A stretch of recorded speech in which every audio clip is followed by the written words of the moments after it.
할렐루야. 감사합니다. 오늘 이제 마가복음 11장, 드디어 마가복음 11장 들어왔습니다. 우리가 마가복음 13장에서 한 7주 정도 이렇게 머물면서 주님의 재림에 대한 그런 말씀을 함께 이제 그리스도의 생활 지침 8가지라고 하는 그런 말씀을 통해서 함께 은혜를 나눴습니다. 이제 마가복음 11장부터 계속적으로 나오는 그런 말씀이 우리가 이미 이제 말씀을 통해서 함께 은혜를 나눴었기 때문에 이제 예수님께서 예루살렘의 성전을 몇 차례 들어가셨다가 또 나오셨다가 하는 그런 가운데 있었습니다. 그래서 예수님께서 성전 청결하는 그런 사건이 또한 있었고, 또한 이제 그 많은 종교 지도자를 통해서 이제 또한 이렇게 도전받는 그런 것이 있었잖아요. 그래서 포도원 비유라든가 또 가이사에게 내는 그런 세금이라든가 또한 부활이라든가 이제 그런 거에 대해서 함께 말씀을 나누면서 예수님께서 정확하게 하나님의 말씀으로 그들을 책망하고 그들을 가르치는 그런 말씀을 쭉 나오는 가운데 이제 13장에 들어와서는 예수님께서 이제 이 세상에 다시 오실 것이다 라고 하는 그런 말씀에 대해서 우리들에게 말씀하고 있는 것이에요. 이것이 얼마나 중요한 말씀인가를 이미 우리가 7주를 통해서 함께 은혜를 나눴습니다.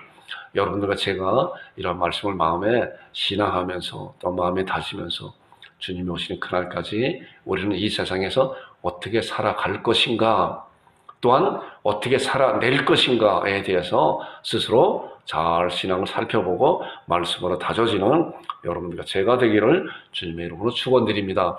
이제 14장에 들어와서 보니까 14장의 1절부터 11절까지 나오는 이제 그런 말씀인데 제가 제목을 옥합 여인과 가론 유다라고 이제 이렇게 했어요. 여기서 이제 여러 사람들이 이렇게 나오지만 커다랗게 예수님과 옥합 여인과 가론 유다에 대한 그런 세 인물에 대해서 이제 두 인물과 예수님은 이제 인물이라고 할 수 없이 예수님은 주님이라고 이렇게 말씀드릴 수가 있어요. 옥합 여인과 가론 유다에 대해서 함께 말씀을 통해서 은혜 가운데 나누면서 우리들은 과연 어떠한 신앙을 가져야 될 것인가에 대해서 잘 다져지는 여러분들과 제가 되기를 주님의 이름으로 축원드립니다. 이제 본문의 말씀을 함께 읽어보겠습니다. 제가 1절 말씀을 읽고 여러분들이 2절 파란 글씨 말씀을 읽겠습니다. 이틀이 지나면 유월절과 무교절이라 대제사장들과 서기관들이 예수를 흉계로 잡아 죽일 방도를 구하며 이르되 일난이 날까 하노니 명절에는 하지 말자 하더라. 예수께서 베다니 나병 환자의 시몬의 집에서 식사하실 때 한 여자가 매우 값진 향유 곧 순전한 나드 한 옥합을 가지고 와서 그 옥합을 깨뜨려 예수의 머리에 부으니 어떤 사람들이 말을 내어 서로 말하되 어째요 이 향유를 허비하는가. 이 향유를 300데나리온 이상에 팔아 가난한 자들에게 줄 수 있었겠도다 하며 그 여자를 책망하는지라. 예수께서 이르시되 가만두라. 너희가 어찌하여 그를 괴롭게 하느냐. 그가 내게 좋은 일을 하였느니라. 가난한 자를 항상 너희와 함께 있으니 아무 때라도 원하는 대로 도울 수 있거니와 나는 너희와 항상 함께 있지 아니하리라. 그런 힘을 다하여 내 몸에 향유를 부어 내 장례를 미리 준비하였느니라. 내가 진실로 너에게 이르노니 온천에 어디서든지 복음이 전파되는 곳에는 이 여자가 행한 일도 말하여 그를 기억하리라 하시니라. 열둘 중에 하나인 가룟 유다가 예수를 넘겨주려고 대제사장들의 감에 함께 읽겠습니다. 그들이 듣고 기뻐하여 돈을 주기로 약속하니 유다가 예수를 어떻게 넘겨줄까 하고 그 기회를 찾더라. 이제 이 말씀 가운데서 1절부터 11절까지 나오는 그런 말씀이 사실은 한 사건에 대한 말씀인데 또 말씀을 보게 되면은 1절과 2절과 10절과 12절에 나오는 말씀이 전혀 다른 그런 말씀인 것 같이 이렇게 생각이 되어져요. 우리가 이제 말씀을 통해서 이렇게 잘 이제 살펴볼 것인데 말씀을 보겠습니다. 자, 보니까 1절에 이틀이 지나면 자 그랬어요. 이제 예수님께서는 이제 예루살렘 성전을 이제 원하신 대로 입성하셨다가 또 나오셨다가 하는 그런 가운데 있었잖아요. 이틀이 지나면 6월절에 무교절이라 대제사장들과 서기관들이 종교 지도자들이 이 예수를 흉계라고 하는 것은 뭐예요? 모함을 해서 아무리 예수님의 그런 약점을 찾아보려고 해도 예수님이 약점이 있나요? 예수님은 전혀 무흠하신 분이잖아요. 아무리 찾아보려고 해도 찾을 수가 없기 때문에 이들은 흉계, 모함을 요즘에 이제 이야기하는 것 같이 가짜 뉴스를 퍼뜨려서 어떻게 해서든지 예수님을 잡아서 죽여야겠다라고 하는 그런 아주 무지막지한 그런 모함을 논의하고 있어요. 구하며 이르되 밀란이 날까 하느니 명제를 하지 말라. 그런데 이제 10절과 11절에 있는 말씀을 보니까 열둘 중에 하나인 가룟 유다가 예수를 넘겨주려고 대제사장들에 가매 그들이 듣고 기뻐하였다. 자, 이들은 이제 어떻게 하면 어떤 올가문을 써서 예수를 잡아서 죽일까라고 생각하고 있었는데 때마침 가룟 유다라고 하는 예수님의 제자라고 하는 사람이 와갖고 내가 넘겨주겠다. 이제 뒤에 나오는 이제 말씀인데 왜 넘겨주겠다는 그런 말씀이 이제 나올 거예요. 그러니 그들이 어떻게 했어요? 흉계를 꾸미고 어떻게 할까가 머리를 까매고 고민하고 있는 가운데 느닷없이 예수님의 제자인 가룟 유다가 와서 그랬잖아요. 그랬더니 기뻐하겠어. 이제 됐다 했잖아요. 환호를 질렀겠죠. 자, 그리고 이제 그 중간에 3절부터 이제 9절까지 나오는 말씀이 이제 그 말씀이야. 요약해서 보면은 옥합 여인이 향유를 예수님께 드리는 그런 가운데 있었어요. 그리고 이제 보니까 또 4절에 보니까 어떤 사람들이 예수님께 드리는 그 옥합 여인의 그런 모습을 보면서 책망하는 거예요. 왜 널 그렇게 허비하느냐? 분을 내면서 책망하고 있는 거예요. 자, 이러한 내용과 1절부터 또한 10절과 11절에 나오는 그런 내용은 전혀 관계가 없는 말씀 같이 보이지만은 우리가 이제 앞으로 생각해 볼 건데 그 말씀이 얼마나 조화롭게 이루어지는 것인가. 마가 이 성경 말씀을 기록하는 이 기록자가 이런 말씀을 정확하게 정말 상관 있는 그런 말씀을 기록한 그런 말씀을 통해서 우리가 잘 이 말씀이 어떤 내용인가 잘 알 수 있겠습니다. 이제 말씀 보겠습니다. 자, 마가복음 11장 1절부터 나오는 말씀 보니까 이틀이 지나면 그리고 2절에 이르되 밀란이 날까 하노라. 그리고 3절에 예수께서 비단이 나병 환자 집에 식사하실 때 한 여자가 매우 값진 향유 곧 순전한 나도 한 옥합을 가지고 와서 그 옥합을 깨트려 예수의 머리에 부으니 그랬어요.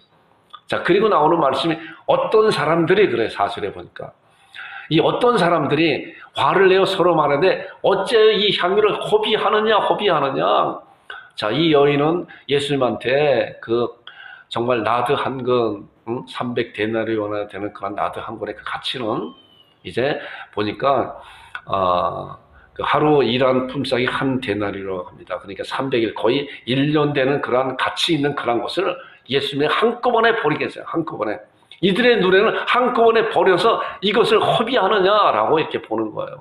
자, 그 다음에 나오는 이제 말씀 보겠습니다. 자, 이 어떤 사람들이 누군가 마가복음 말씀만 보게 되면은 이 어떤 사람들이 누군지 잘 알지 못해요. 우리가 지금 이 마가복음을 중심으로 말씀을 보면서 이제 나머지 복음서, 마태, 마가, 요한복음서를 함께 말씀을 맞춰보니까 이 사람들이 어떠한 것인가 그 말씀에 대해서 잘 드러나게 되잖아요.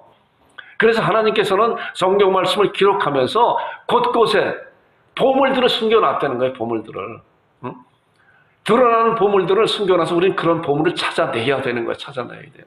우리가 말씀을 보면서 마가복음의 말씀만 보게 되면 이 어떤 사람들이 누군지 잘 알지 못해요. 그러나 다른 복음서를 통해서 이 어떤 사람들은 누군가 잘 보세요. 자, 어떤 사람들이 그러한 모습을 보면서 옥합 여인이 정말 그 귀한 값진 그것을 한꺼번에 다 예수님한테 쏟아붓는 것을 보면서 어떤 사람은 화를 내어 서로 말하되 어째 이 향유를 허비하느냐. 헛되게 버리느냐. 이 가치 있는 것을 이렇게. 자, 마태복음에 보니까 제자들이 보고 분개하였다. 이 어떤 사람들 좀 구체적으로 나오잖아요. 제자들이죠, 제자들. 근데 이제 요한복음에 있는 말씀을 보세요. 요한복음에 있는 말씀은 제자 중 하나로서 예수를 잡아줄 가룟 유다. 자, 그러니까 가룟 유다가 앞장서서 어떠한 제자들이 거기에 동조했는지는 몰라도 제자들이라고 하면 제자 한 명을 가르치는 것이 아니라 가룟 유다와 어떠한 제자들이 합해서 그렇게 이야기했다는 거. 자, 보니까 가룟 유다.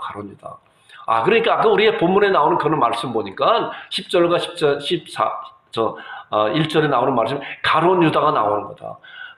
또한 종교 지도자들이 나온다 하는 것이 함께 1절부터 1절까지 한 사건에 나오는 그런 말씀이구나라고 우리가 조금 이해할 수가 있어요. 이제 말씀을 진행해 보겠습니다. 자, 가룟 유다는 누구인가? 여러분들은 제가 이런 말씀을 잘 설명을 안 해도 이미 가룟 유다는 잘 알고 있지만은 이제 말씀을 통해 한번 보겠습니다. 누가복음에 있는 말씀을 보니까 예수님께서 이제 제자들을 이제 선택했잖아요. 예? 제자들을 선택해서 그 제자들을 부르사 그 중에서 12를 택하여 사도라 칭하였다. 12 중에 가룟 유다도 포함되어 있잖아요. 그리고 야고보의 아들 유다와 예수를 파는 자 가룟 유다도 12 제자 중에 포함되어 있는 자예요. 가룟 유다가 바로 이런 자예요. 그런데 제가 이 말씀을 준비하면서 가룟 유다에 대한 그런 단어를 한번 쳐봤어요. 그랬더니 가룟 유다 앞에 나오는 그런 단어가 뭐냐고 하면은 예수를 파는 자예요. 얼마나 저주받은 그런 말인지. 예수를 파는 자, 예수님한테 선택받았고 예수님한테 3년 동안 말씀을 가르침을 받은 그 제자가 그 제자 가룟 유다가 예수님을 파는 자 그랬어요. 자, 요한복음 12장 6절을 보니까 이렇게 말하면, 자, 이렇게 말한다고 하는 것은 뭐예요? 옥합 여인이 나도 300데나리온을 팔 수 있는 그런 것을 이제 팔았잖아요.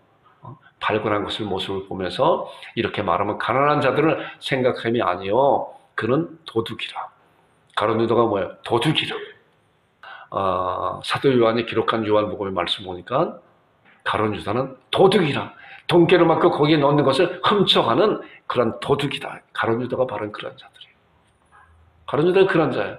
그렇기 때문에 자기 스승인 주님이신 하나님의 아들이신 예수 그리스도를 팔아버렸어요. 이제 말씀을 한번 보겠습니다. 자, 요한복음 14장 2절에 보니까 마귀가 벌써 시몬의 아들 가룟 유다의 마음에 예수를 팔려는 생각을 넣었다. 사단 마귀가 가룟 유다를 유린하고 가룟 유다를 사용하고 가룟 유다를 이용해서 예수를 팔려는 생각을 넣어서 가룟 유다는 사단의 그런 자녀로서 예수님을 파는 그런 역할을 감당하게 되잖아요. 마태복음 26장에 있는 말씀 보니까 내가 예수를 너에게 넘겨주리니 얼마를 주려느냐 하니 그들이 은 30을 달아주거나 종교 지도자들한테 가서 마태복음의 말씀 보니까 가룟 유다가 내가 너희들이 그렇게 흉계로 잡아 죽일 고민하고 어떻게 하면 예수를 잡아서 죽일까 하는 그런 고민 가운데 있는데 내가 그런 문제를 시원하게 풀어주겠다. 그런데 너희들이 나한테 얼마 주겠느냐? 자기의 스승인 주님을 그들과 종교 지도자가 거래하는 거예요. 거래. 가룟 유다가 거래하고 이 말씀 보세요. 내가 예수를 너에게 넘겨줄 거니까 너희들 나한테 얼마 줄 거야? 얼마 줄 거야? 예수님을 돈으로 계산을 해서 그러니까 뭐예요? 가룟 유다는 돈에 눈이 벌건 자잖아요. 벌건 자. 도둑놈아. 도둑이에요. 자, 넘겨 얼마를 주느냐 하니 그들이 은 30을 달아주고는 은 30에 그거에 만족해서 자기 주님이신 스승이신 예수님을 팔아버렸잖아. 넘겨버렸잖아요. 그리고 이미 거래가 이루어졌어요.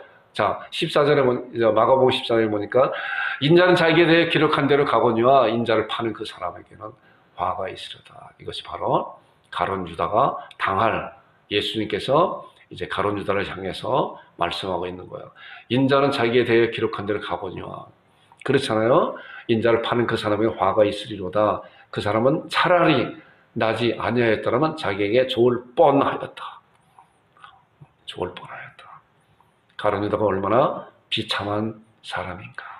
비참한 사람이고 저주받은 사람인가. 차라리 이 세상에 태어나지 아니하였으면 차라리 나을 것을 이 세상에 태어나서 예수 그리스도를 은 30에 종교 지도자에 팔아버렸다. 그러나 더 큰 의미로서 봤을 때 하나님께서 예수 그리스도가 죽음에 가는 그러한 것이 하나님의 섭리예요. 그러나 그러한 일을 감당한, 그러한 일을 저질러버린 그러한 가룟 유다에게는 뭐예요? 그 사람의 화가 있는 것이다. 차라리 그는 나지 아니하였으면 좋겠다 하는 그런 말씀을 예수님께 말씀하고 있는 거예요. 자, 이제 그런 옥합 여인이 누군가? 가룟 유다에 대해서는 우리가 이 정도만 해도 여러분들 너무나도 잘 알고 있는 그런 성경 말씀이잖아요. 옥합 여인은 누구인가? 마가복음에 보니까 마태복음과 마가복음에 있는 말씀 보니까 이제 이렇게 말씀 나오고 있어요. 예수께서 베다니 나병 환자 시몬의 집에서 식사하실 때 우리가 아까 본문의 말씀 읽었잖아요. 한 여자가 매우 값진 향유를 예수님의 머리에 부었다라고 말씀하고 있어요. 그런데 이 말씀에 대해서 아까도 우리가 어떤 사람이 제자들이 그 제자가 바로 가룟 유다라고 그랬잖아요. 그리고 다른 제자라고 그랬잖아요. 그런데 여기서도 한 여자가 요한복음 12장에 나오는 말씀이 이 여자의 이름이 거론되고 있는 거예요. 그렇기 때문에 우리는 말씀 좀 폭넓게 말씀을 보는 가운데 커다랗게 두 가지라고 그랬잖아요. 망원경으로 멀리서 보는 말씀이 있고 또 숲속에 들어가서 그 안에 있는 말씀을 자세히 보는 그런 말씀이 있어요. 이것을 조화롭게 잘 말씀을 우리가 봐야 돼요. 그렇기 때문에 자 요한복음에 나오는 그런 말씀을 보면은 그래요. 마리아는 지극히 비싼 향유고 순전한 나드 한 그릇을 가져다가 그랬어요. 아, 그 한 여자가 바로 마리아구나 라고 하는 것을 알 수가 있어요. 아까 그 어떤 제자가 가룟 유다라고 그랬잖아요. 그런데 여기 그 한 여자가 하나님 앞에 드린 값진 향유를 드렸는데 그 여자의 이름을 보니까 마리아다. 그렇기 때문에 우리가 이 사복음서를 또한 다른 말씀을 통해서 잘 정리를 해보게 되면 거기에 대한 뚜렷한 퍼즐 마치기가 이렇게 나와서 하나의 그림을 볼 수가 있는 거예요. 여러분들과 제가 폭넓게 하나님의 말씀을 보는 그런 자들이 되기를 주님의 이름으로 축원드립니다. 자, 이 마리아가 누군가 그러면은 그 옥합 여인이 마리아인데 이 마리아가 누군가? 자, 마리아라고 이런 그런 많잖아요. 당시에는 그렇게 단어가 많지 않았기 때문에 우리나라도 마찬가지로 그 전에는 불과 뭐 한 몇십 년 전에는 이름들 그렇게 많지 않기 때문에 같은 이름들 굉장히 많잖아요. 뭐 철수나 영이나 뭐 그런 이름들 굉장히 많아요. 한반에 같은 이름이 여러 사람이 있는 그런 것을 이렇게 보게 됩니다. 이름을 부를 때 그렇죠. 자, 마리아가 누군가? 자, 이제 이 지도를 잘 보고 보세요. 자, 맨 밑에 그 파란 거가 사해잖아요. 사해. 저 갈릴리 호수부터 쭉 요단강을 통해서 내려오는 그런 사해, 더 이상 내려갈 것이 없는 그런 죽은 바다라 그랬죠. 그리고 동그라미 친 거 보니까 베다니, 이쪽에 이제 왼쪽에 예루살렘에서 이제 베다니라고 하는 그런 곳이 있어요. 자, 요걸 좀 이제 이렇게 좀 이렇게 확대를 한번 해보겠습니다.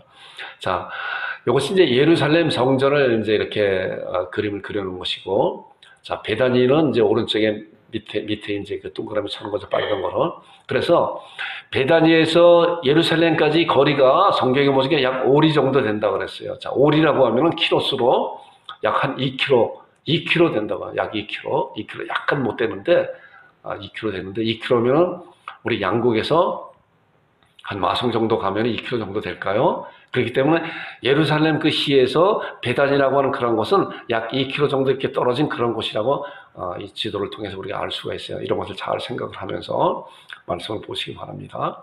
자, 마태복음 10장에 나오는 말씀을 보니까 이제 예수님께서 계속적으로 예루살렘 성전에 들어갔다가 또 나오셨다가 또 들어가서 나오셨다가 하는 그런 여러 차례 반복하는 그런 가운데 있는데 과연 예수님께서 나오셔서 어디 계셨을까?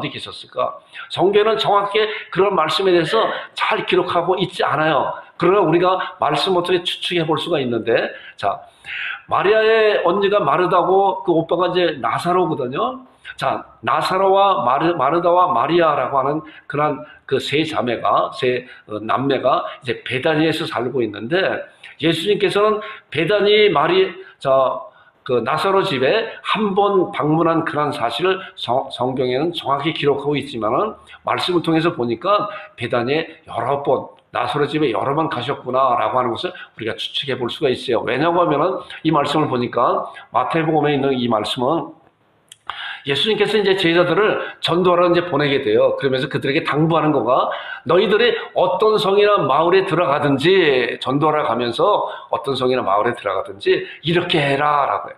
어떻게 하냐고 하면은 그 중에 합당한 자를 찾아내요. 너희가 떠나기까지 거기서 머물라. 그리고 그 집에 들어가면서 평안하기를 빌어라.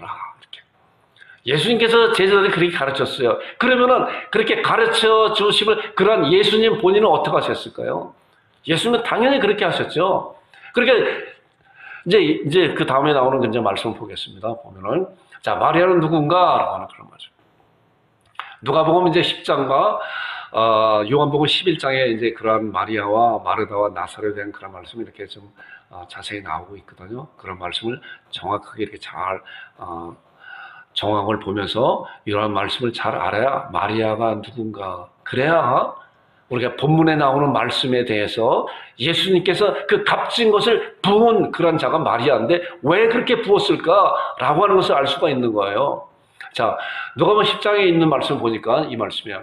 예수님께서 이제 예루살렘을 가기 위해서 이제 베다니에 이렇게 가는데 마르다가 예수님이 오신다고는 그런 말씀은 마르다도 예수님에 대한 그런 소문을 다 들었을 거 아니에요.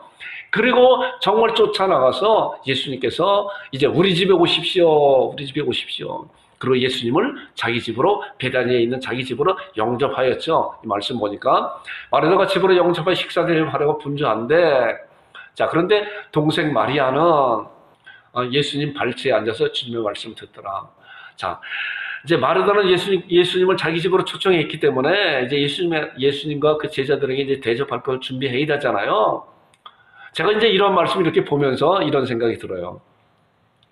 막 자기는 부엌에서 어떻게 하면 좋은 걸 대접할까라고 하는 그런 가운데 하는데 자기 동생인 그 마리아는 예수님 밑에 예수님 바로 앞에서 예수님의 그런 말씀을 듣고 있는 거예요. 그러니까 멀리서 말씀하는 그런 가운데 어떻게 할 수 없으니까 이제 자기 동생한테 뭐 손짓하고 뭐 더 빨리 와. 나 혼자 이거 힘들어 못해. 이제 그런 생각이 있었을 거 아니에요? 제가 이제 그렇게 생각을 한번 해보는 거예요. 그랬다가도 말도 안 듣고 저 마리아는 난 하나님 저 예수님 말씀 들을 거 나 아니라고 이렇게 할 거 아니에요. 그러다가 마리아가 이제 정말 견디다 못해서 예수님께서 하시는 그런 말씀 끊고 예수님한테 말씀을 하는 거예요. 말씀을 드리는 거예요.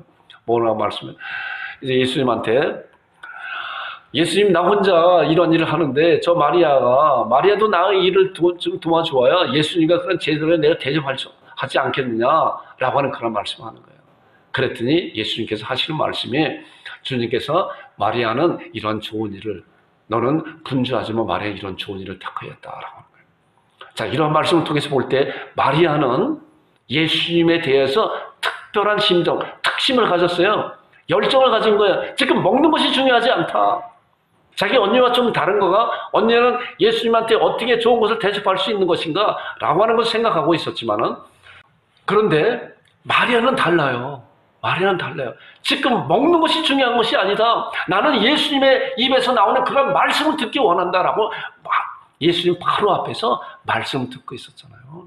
그랬더니 예수님께서 마리아에게 너는 이 좋은 편을 택하였다라고 칭찬하고 있잖아요. 얼마나 즐겁고 얼마나 기분 좋은 그런 것이에요.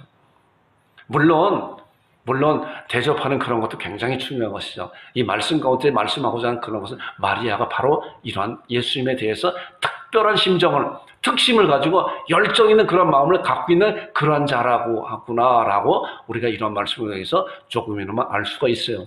자 이제 11장에 들어와서 보니까 그리고 이제 예수님께서는 몇 차례 이제 마리아와 마르다와 나사로의 집에 이제 방문하셨겠죠.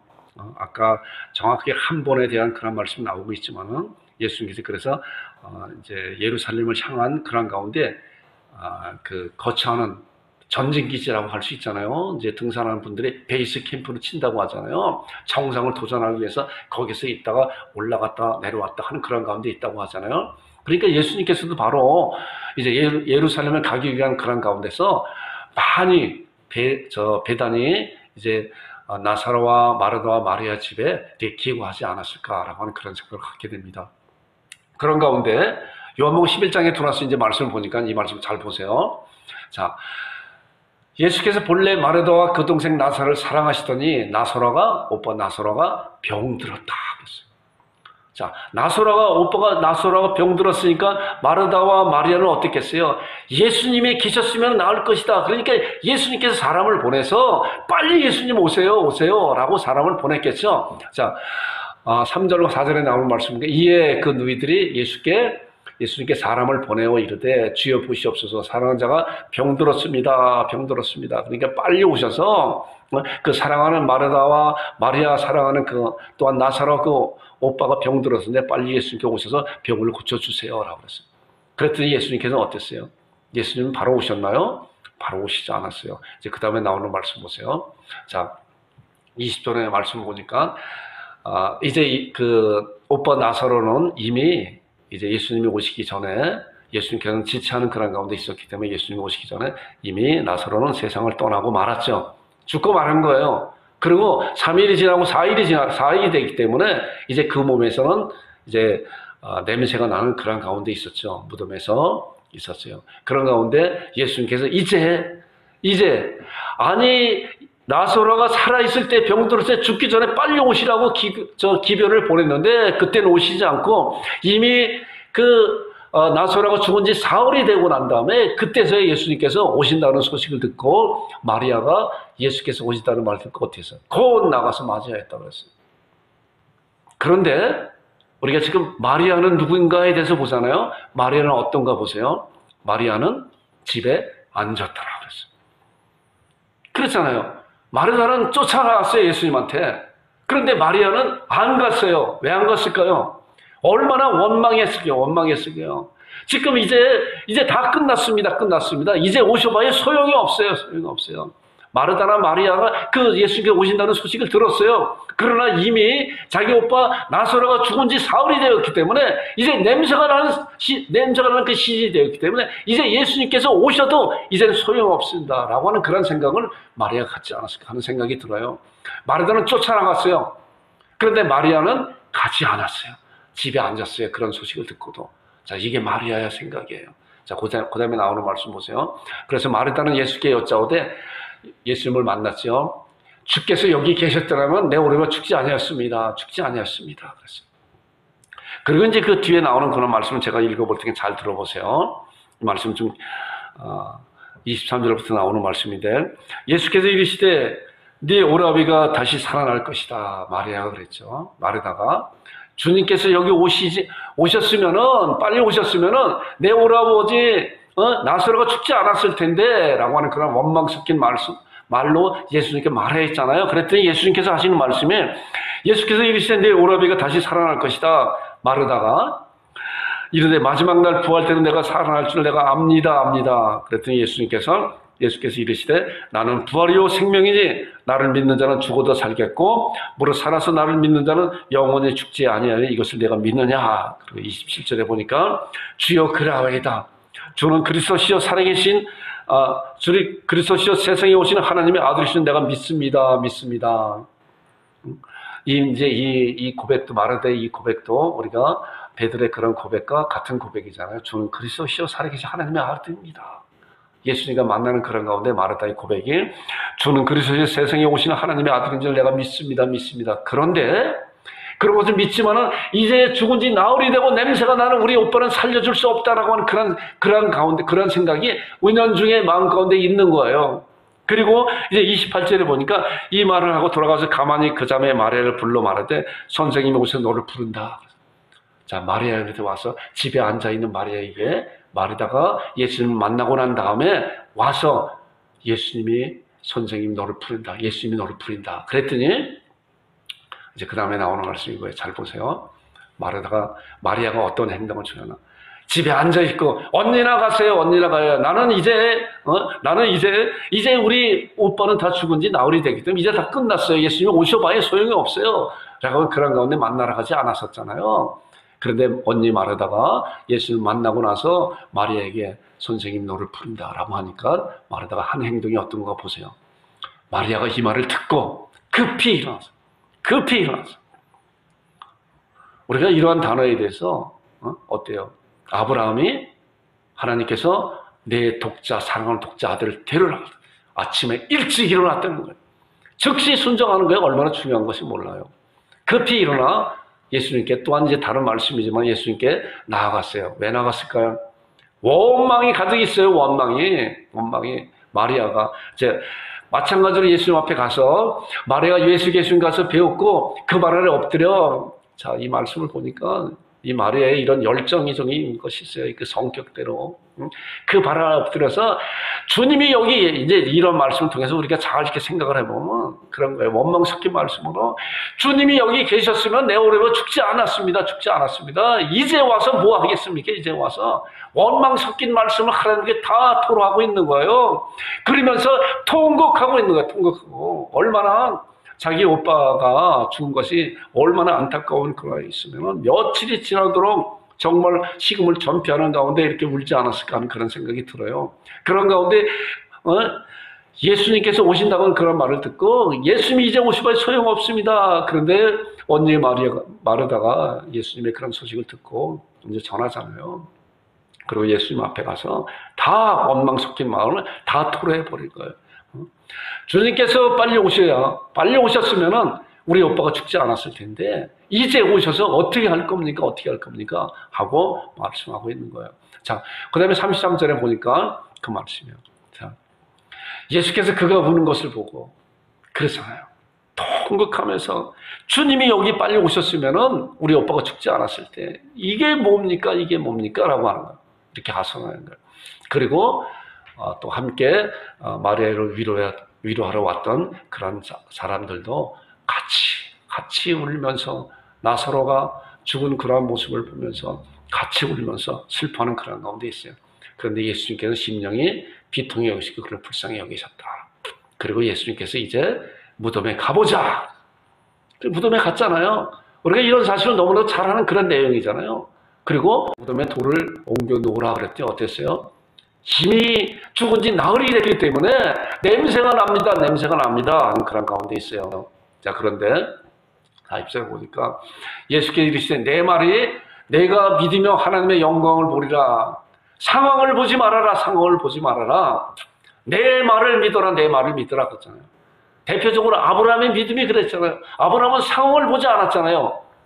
자기가 나이가 100세 되고 자기 아내 사라가 90세가 되었어도 자기 상황을 보지 아니하고 그것을 알고 있지만은 하나님의 말씀에 약속된 말씀을 믿고 나갔잖아요. 마찬가지로 예수님께서 마르다와 마리아에게 또한 다른 이들에게 이야기하는 거야. 돌을 옮겨 놓아라. 나흘이 되었어도 그거와 관계없이 이제 돌을 옮겨놔. 너희들이 내 말을 믿으면 하나님의 영광을 보리라 하지 아니하였느냐 그랬어요. 그랬더니 이들이 어땠어요? 돌을 옮겨놨잖아요. 옮겨놔서 예수님께서 하시는 말씀이 이 말씀이에요. 이 말씀을 하시고 큰 소리로 나사로야 나오라 그랬잖아요.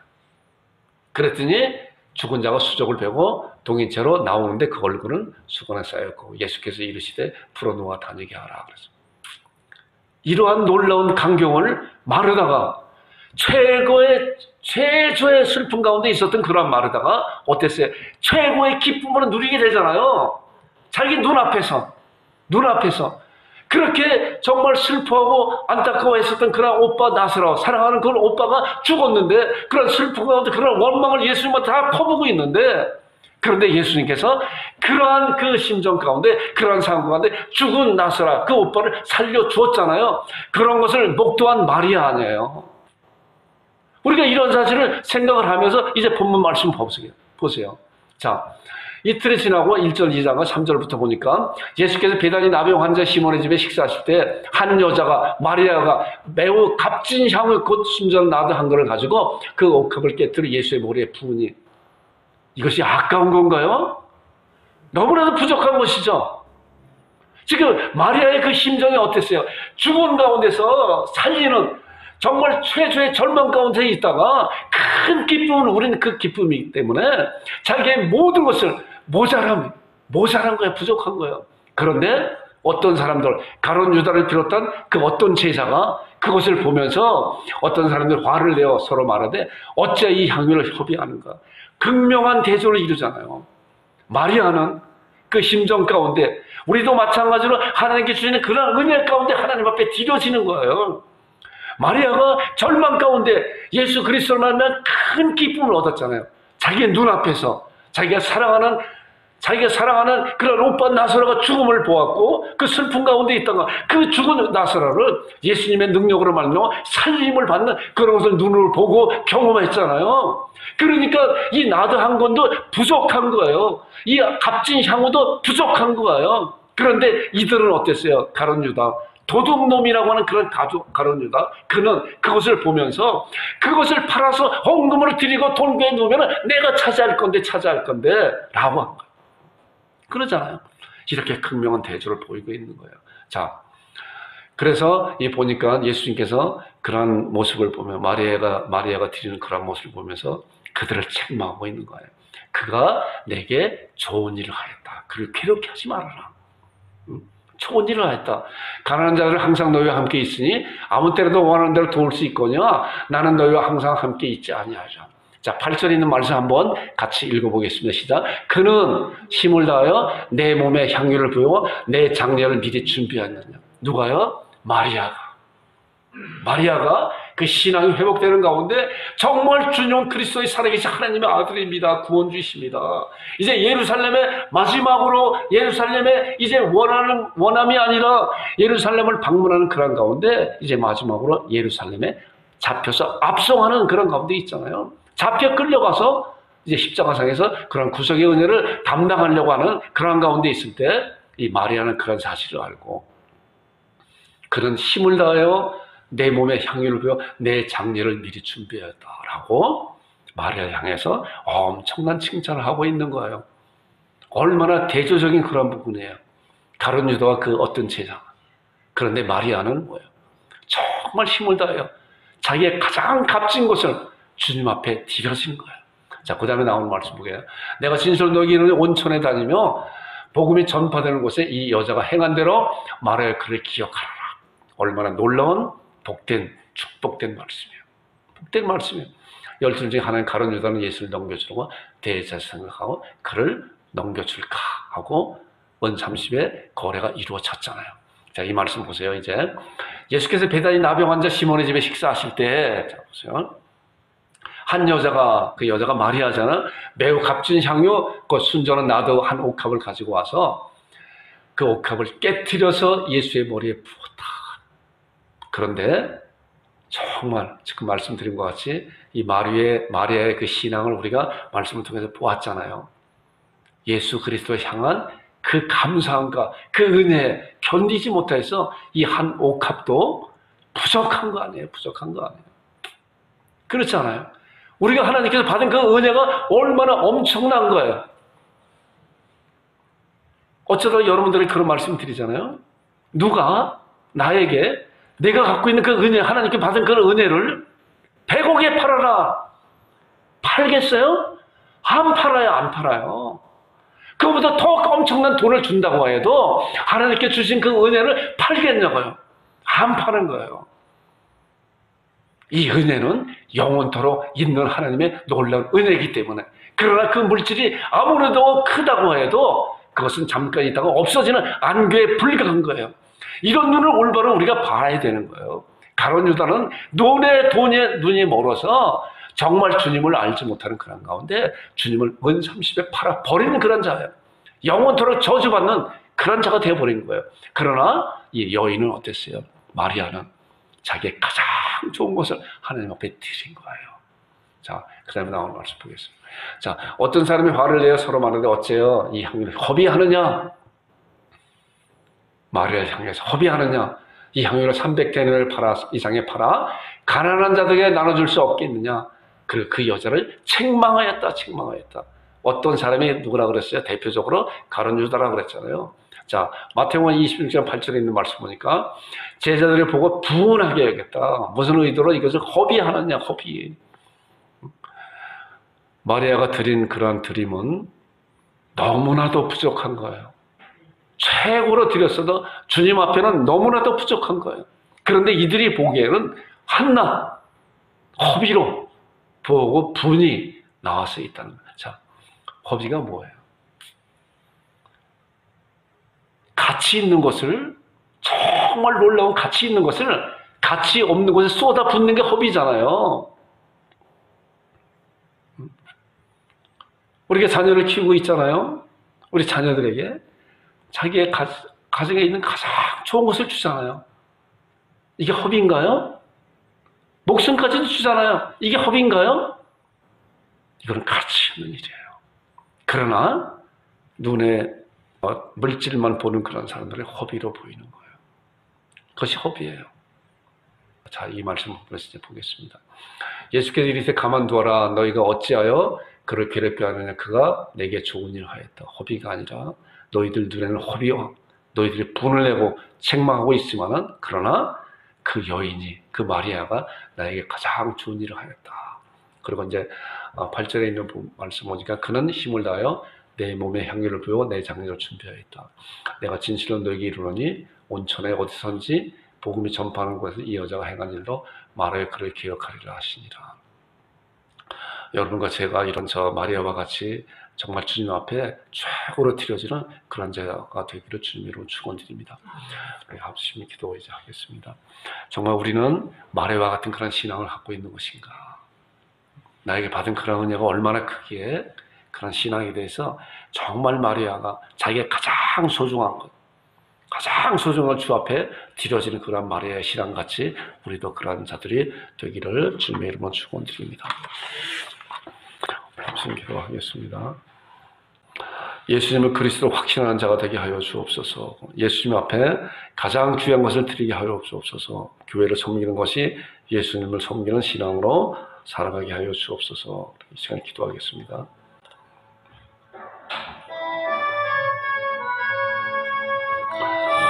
아버지 하나님 감사합니다.